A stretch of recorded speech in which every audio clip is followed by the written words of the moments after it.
the announcements at the train station because it's delayed due to a customer incident. Phrases that you're allowed to say that magically mean everything's no further questions will be asked. Yeah. And it's like, have you documented? Yes, I've documented it. There, check, I'm done, right? That's the end of it. Let me move back on to my day job, whatever that is.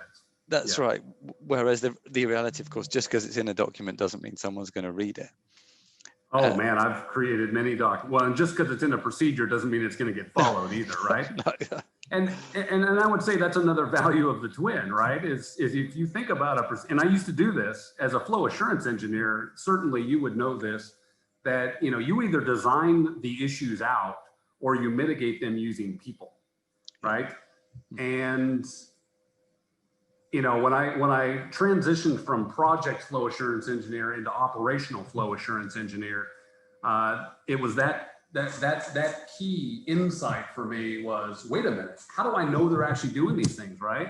I mean, i.e., if a well shuts in, you need to be pumping methanol here and here within this amount of time.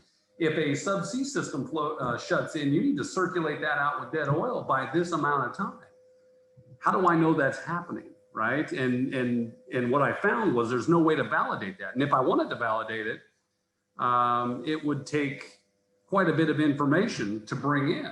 And I think, what I did was the first time I realized that we had a shutdown and, came in the morning, I asked, hey, did you all circulate? Yeah, we did. Did you do it within the 12 hours or whatever the time was? And they said, oh yeah, sure.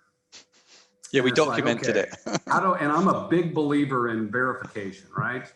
And to me, in the digital twin, there's a piece of verification here, right? Is I've got procedures that tell me this is what should be happening. Should be happening. That's the key. This should be happening. How do I know it's happening? That's where the twin comes in, right? And I need a process to validate these things. I actually created a spreadsheet.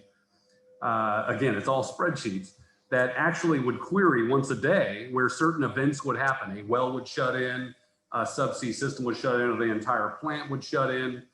And basically, if those events happen, it would then pull new data to determine based on valve positions, pump rates, whether we actually did the things we're supposed to do. And so I would get a report every morning that would say we had 2 wells shut in for pressure buildup test or whatever. And at 3.6 hours, they pumped this much methanol here, that much methanol there, right? And so it would kind of tell me so I could validate, yep, they're doing that, they're doing that. And if it would be over the time, because, and this would be for hydrate control, and hydrates are stochastic. So you may get away with it this time, but maybe next time you won't. Yeah. I could now have a conversation in that morning meeting with the operator saying, hey, FYI, when well XYZ shut in, thanks for pumping the methanol. That's absolutely needed. We do need to do that a little sooner next time, and so on and so on, right? To help keep that system running.